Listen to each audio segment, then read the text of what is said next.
Allahumma sholli ala Muhammad. Bu, ada 3 golongan manusia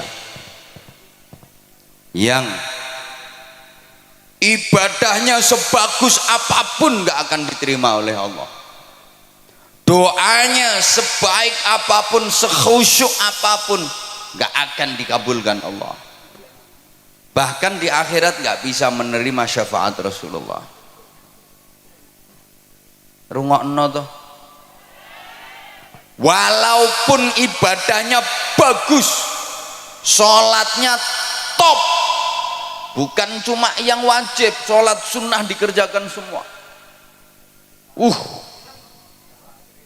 sujud luar biasa, sekali nyosop batuk mentol telu, berarti nyosop 2 kali batuk mentol 6, selesai sholat gak rupa-rupa rai.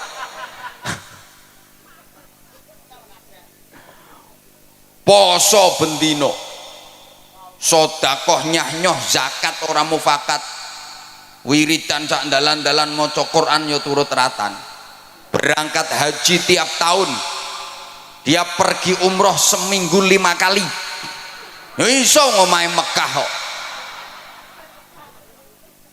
kan omahe Mekah.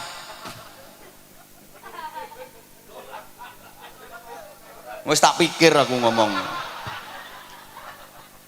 Ora iso kowe apa mbantah, ora iso. Gak mungkin seminggu umroh berangkat ping 5. Omahe Mekah kok.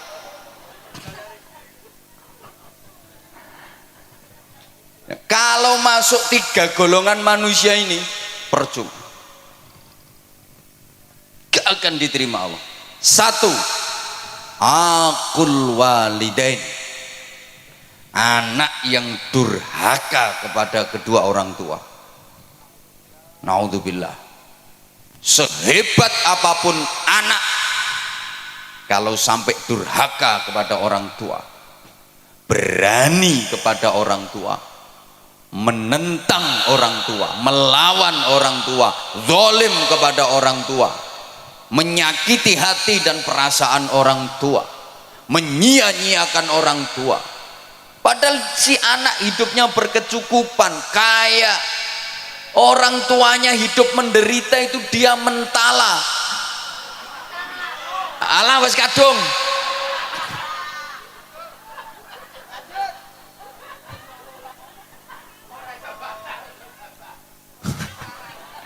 Sing ceramah aku apa sampean? Lah iya.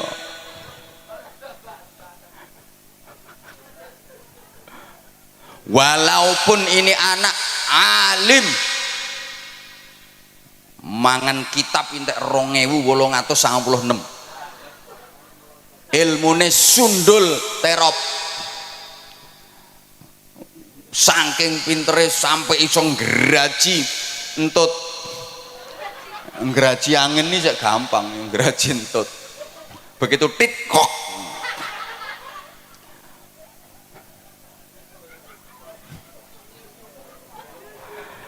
Kalau berani sama orang tua, menyakitkan orang tua, durhaka kepada orang tua, seluruh ibadahnya ditolak sama Allah,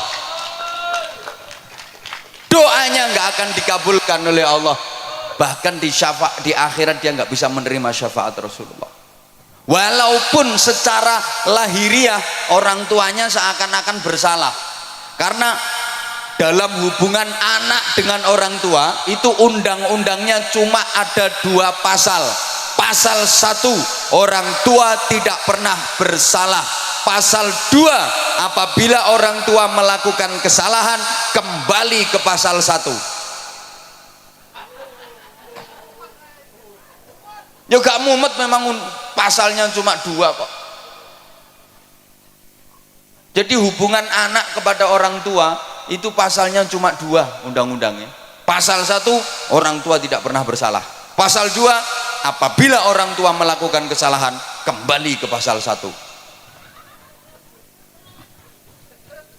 Sehingga kalau sampai terjadi anak ribut sama orang tua, anak gegeran sama orang tua, demi Allah di apa-apa no sing salah anaknya. Ana sing mikir ketara gak rukun kae.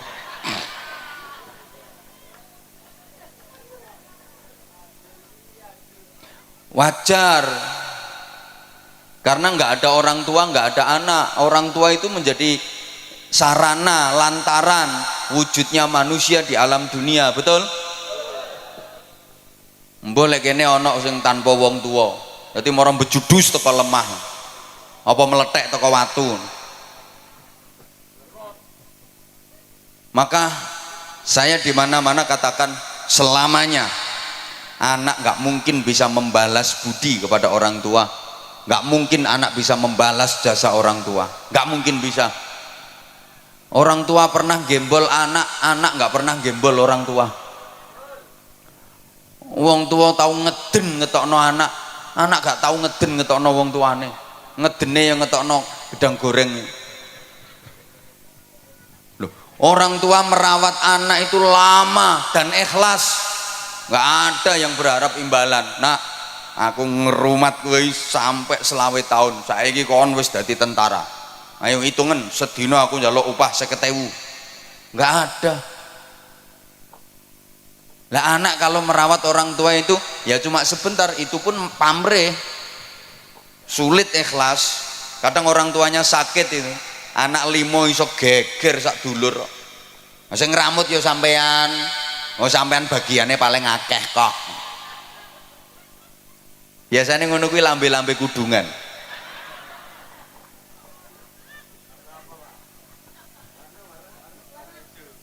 Halo. Halo. Ya. Rungokno. Orang tua merawat anak itu yang diharapkan hidupnya anak. Sing diharap-harap uripe. Lah nek anak ngramut wong tua iki mek karo nunggu matine kok. Sorry ya. Orang tua itu mau gantiin sakitnya anak, kalau anak nggak mau gantiin sakitnya orang tua. Orang tua rela menggantikan derita anak, kalau anak nggak mungkin mau menggantikan derita orang tua. Saya udah sering kasih contoh. Orang tua itu punya anak sakit, anak masih kecil sakit, ya Allah, nangis semalaman nungguin anak nggak tidur. Dia nggak rela seekor nyamuk pun menggigit anaknya, hinggap di tubuh anaknya, ditunggoni sampai gak turu, nangis memohon kepada Allah, ya Allah, biar saya saja yang gantiin sakitnya anak saya, asal anak saya sehat. Tapi anak nggak mungkin mau gantiin sakitnya orang tua. Maaf, ayo coba sampean misalnya punya orang tua sudah pikun, ayo sampean gelem genteni, ya Allah, kula sing pikun mawon.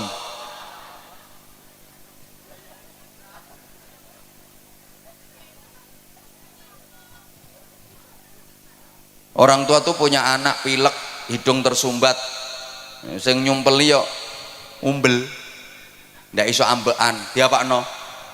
Disedot, dicucup, masya Allah, umbel ya dicucup. Ayo bu, misalnya bapak sampean umbelnya meler, mriki pak kula dilatane pak.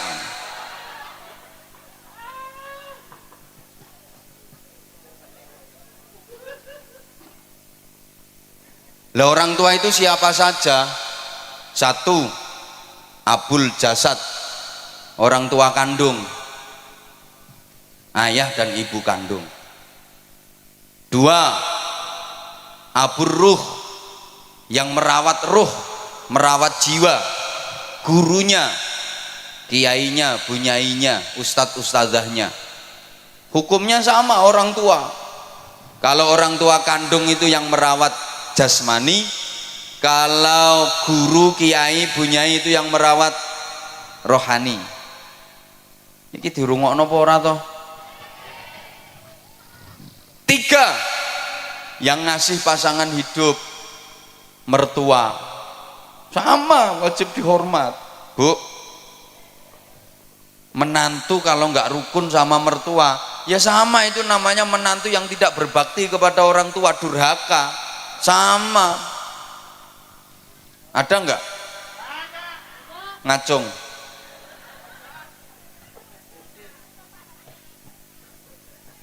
Sing akeh mantu gak rukun karo mara tuwa ya mantu wedok. Kenapa? Mohon maaf, penting ini. Perempuan itu cenderung serakah.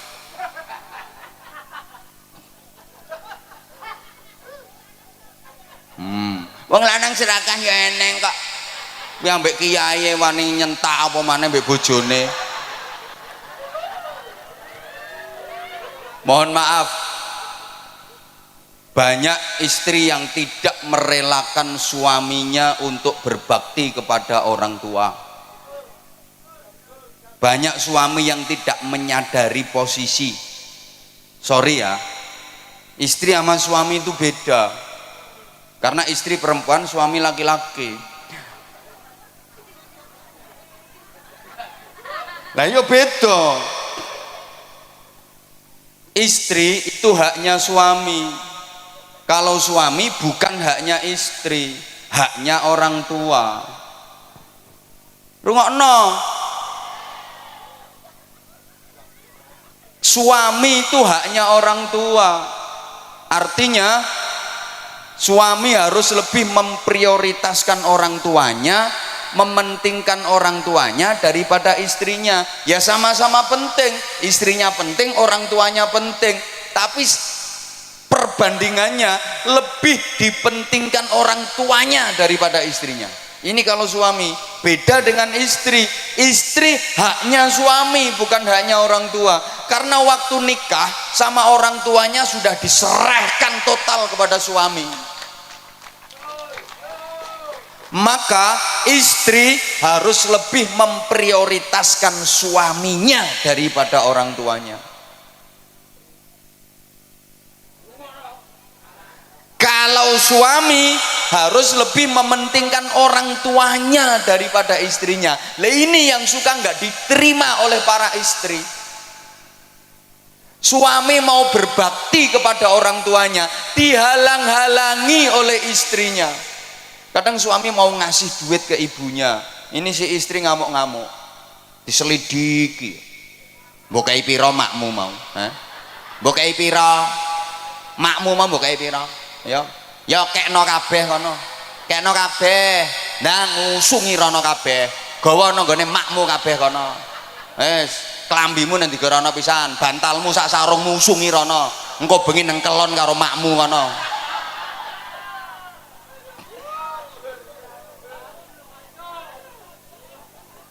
Suami mau berbakti kok dihalang-halangi. Bu, ibu harus sadar, bagi suami orang tua itu prioritas daripada istri. Bu, ikhlas nggih, relakan suamimu berbakti kepada orang tuanya. Yang orang tua suami adalah mertuamu.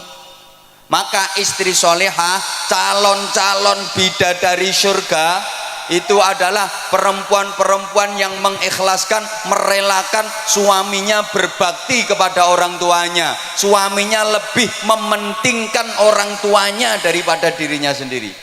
Itu perempuan-perempuan solihah, calon-calon bidadari surga. Nggih Bu nggih?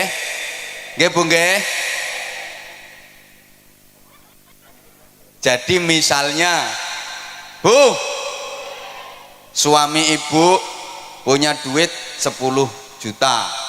Nah, ibu sebagai istri dikasih 3 juta, yang 7 juta dikasihkan ibunya suami. Ikhlas nggih?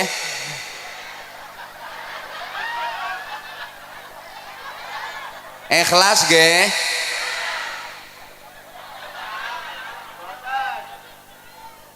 Ikhlas mboten?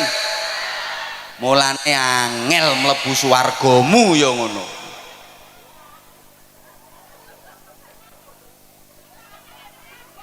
Loh, namanya lebih diprioritaskan ibunya daripada istrinya kok. Jadi nek bojomu ku ndek duit 1 juta, sampean sebagai istri dikasih 300.000, yang 700.000 dikasihkan ibunya suami, dikasihkan mertuamu. Ikhlas nggih? Sapa ngomong tak jotos mau?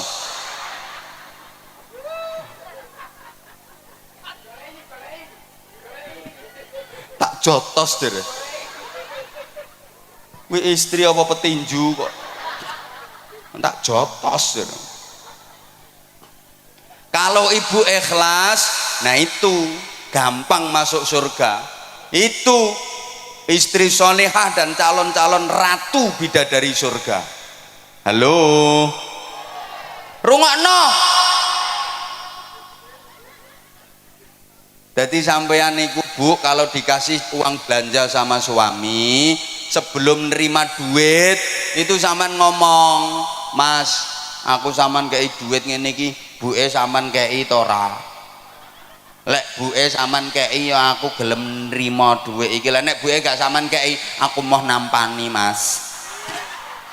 Buke kei sik kudu luwih akeh. Lek buke wis sampean kei, lagek tak trimo. Ngoten nggih? Pret. Pret.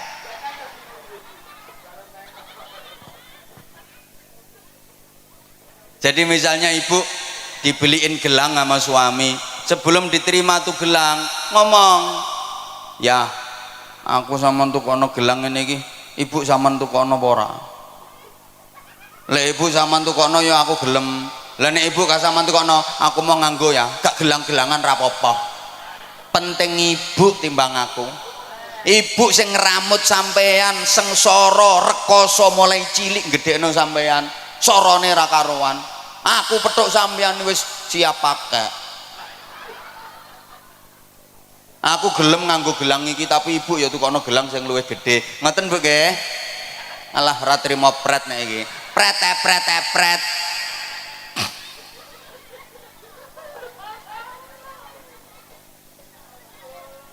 Ibu,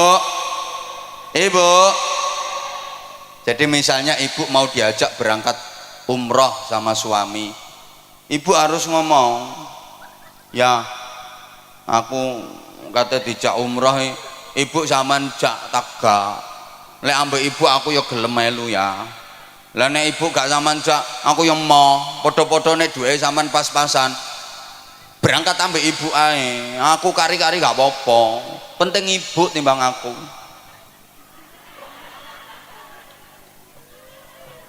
Bapak, sampean sebagai suami Pak, kalau punya istri yang karakternya seperti itu, betul-betul lelaki beruntung di dunia ini. Beja-bejane wong lanang. Subhanallah. Itu istri solihah yang memuliakan suami dunia akhirat. Betul Pak. Kalau Bapak punya istri dengan tipikal seperti itu, aku pesen Pak, ramuten sing apik, jangan sia-siakan. Betul Pak. Perempuan seperti itu Pak, sebelum mati jangan dikubur dulu.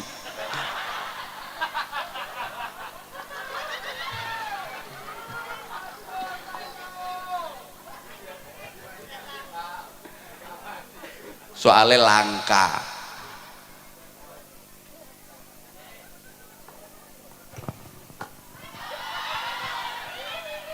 Lo udah 1,5 jam loh ini.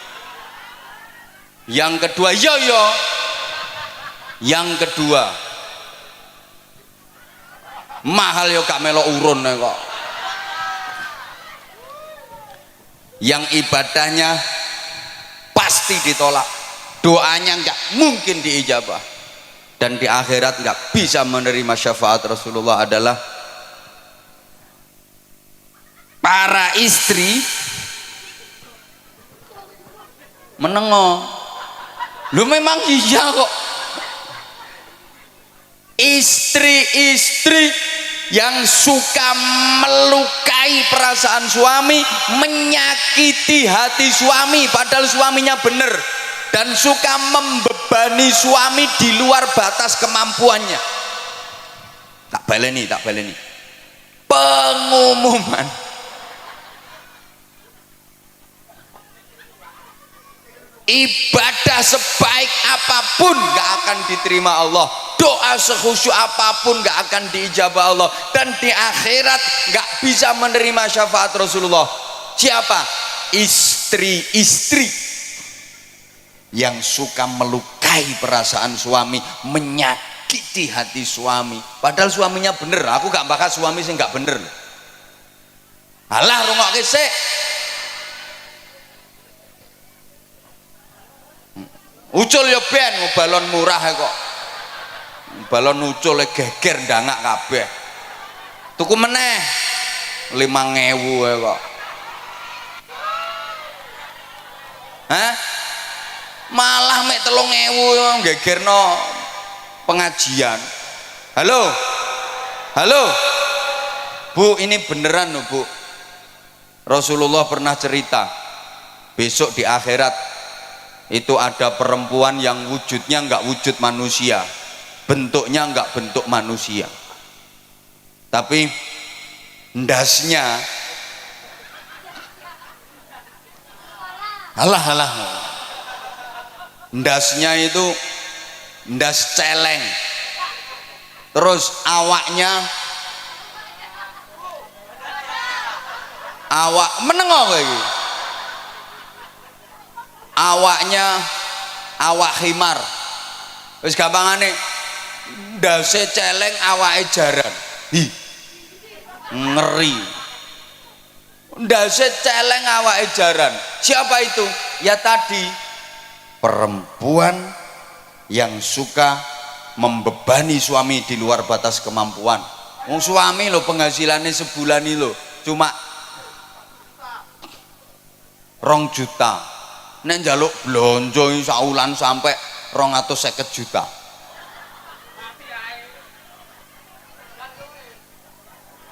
Misalnya perempuan yang suka melukai perasaan suami dan menyakiti hati suami, maka seperti itu akibatnya, ibadahmu gak akan diterima Allah. Tiwas dawir lambemu lah, dikir macam-macam percuma, doa nggak diijabah, di akhirat nggak bisa mendapat syafaat Rasulullah. Nah sekarang ganti, para suami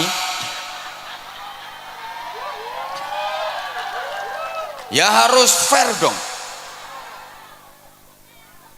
Yo kok wong wedok ae. Para suami laki-laki rungokno, yang suka melukai perasaan istrinya, menyakiti hati istrinya, maka akibatnya, aku durung tahu krungu keterangannya, saya belum pernah mendengar keterangannya, jadi ya saya nggak pernah dengar dalilnya.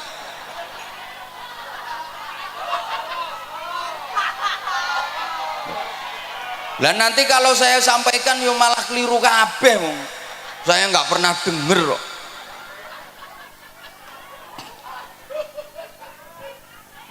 Bagusnya perempuan itu nggak perlu ngerti dalil-dalil yang kayak gitu.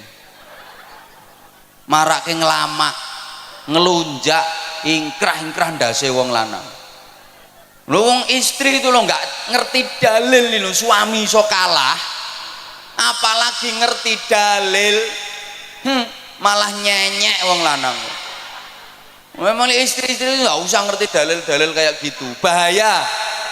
Wong nggak ngerti dalil sing lanang kalah kok, pemane ngerti dalil. Mulane bro, sing urung rabi ya. Besok nek rabi golek wong itu sing goblok-goblok kae, gampang dihapusi. Nah pinter-pinter gak iso ngendhalekno nyonyor kae.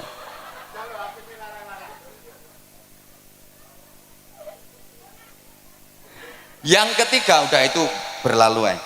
Yang ketiga, orang yang mutus silaturahim, itu yang ibadahnya nggak akan diterima oleh Allah, doanya nggak diijabah sama Allah, di akhirat nggak bisa mendapatkan syafaat Rasulullah. Maka itu perlu kita hindari 3 hal tadi. Allahumma sholli ala Muhammad. Nah selanjutnya jamaah rahimakumullah, perlu perbaikan diri, peningkatan kualitas ibadah, baik yang vertikal hablum minallah, ibadah ritual, maupun yang horizontal hablum minan nas, ibadah sosial. Halo, dilanjut apa mboten? Oke, tak imbui. Ya ini ibarat kerja itu lembur berarti. tambahan durasi ya. Gini, yo hidup ini harus selalu ada peningkatan dan perbaikan. Slogane hari ini harus lebih baik daripada kemarin, dan esok harus lebih baik daripada hari ini.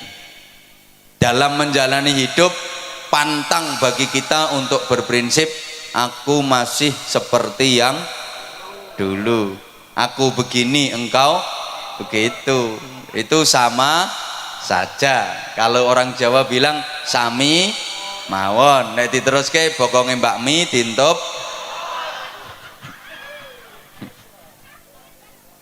Harus ada dinamika ke arah hidup yang lebih baik.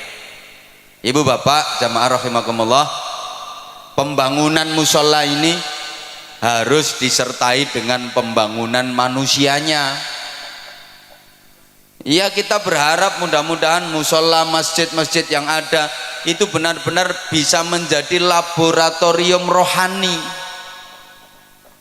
pembangunan mental spiritual. Negara kita itu punya jargon di lagu kebangsaan Indonesia Raya itu, bangunlah, bangunlah, ayo toh Bu. Pertama bangunlah jiwanya dulu, baru bangunlah untuk Indonesia. Bangunlah jiwanya. Pembangunan jiwa itu menjadi sangat penting.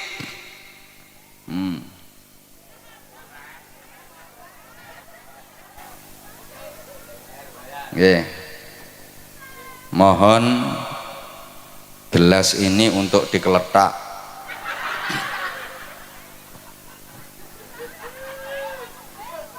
Untuk pembangunan sorban. Nggih. Iya.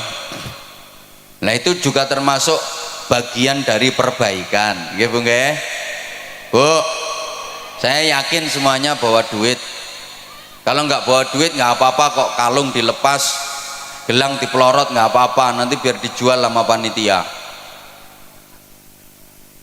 Ini pasti semuanya bawa duit. Saya nggak percaya kalau nggak bawa duit. Ono yang 100.000, ada yang 50.000, 20.000, 10.000, 5.000, 2.000, 1.000. Nanti kira-kira yang disedekahkan berapa?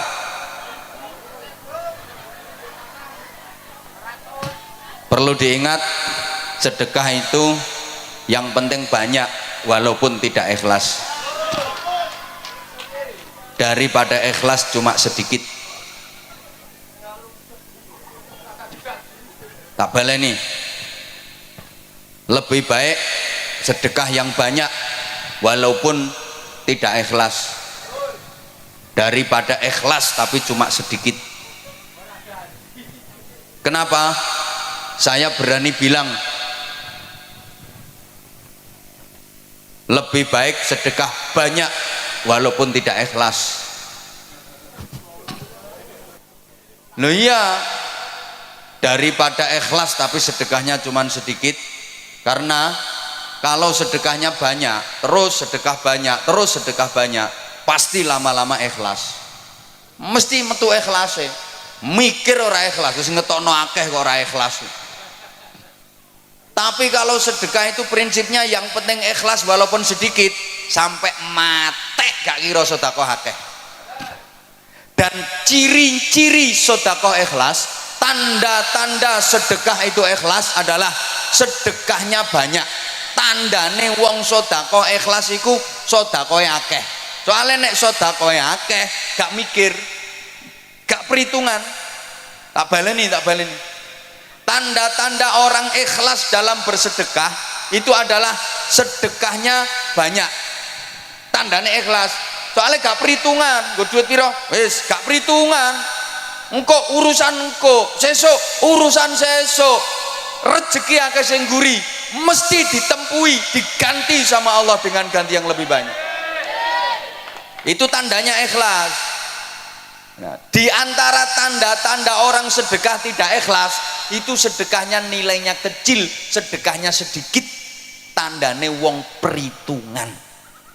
Duitku karek 200, engko nek tak sedekahno 50, lak karek 150, sesuk bayar kreditan 70. Anakku sangune rungokno nang ngaji gak butuh sangu anakmu. Halo maka wong niku nek sedekahe kulino sithik iku tandane gak ikhlas. Ayo bantau. Sedikit banyak itu bukan jumlah dan nominal, tapi prosentase dan pembanding. Ukuran sedikitnya yang ngeleset di bawah sama yang duduk metingkring di atas panggung jelas beda. Jelas beda. Mungkin lek kanggo sampean 500.000 wis akeh. Tapi lek kanggo sing nang dhuwur panggung sithik 500.000 kuwi. Makanya saya bilang bukan jumlah tapi prosentase dan pembanding ukurannya.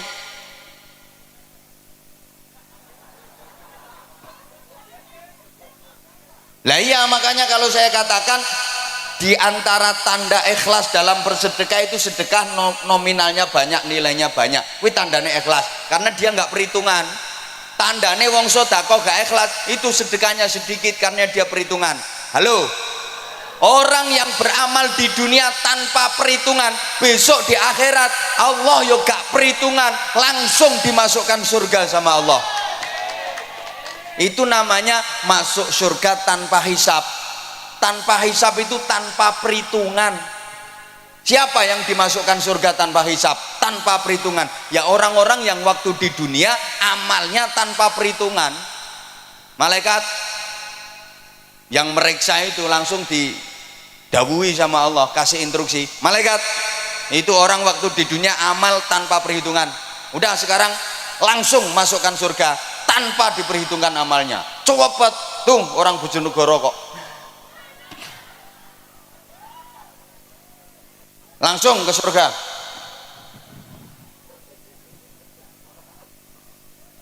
Halo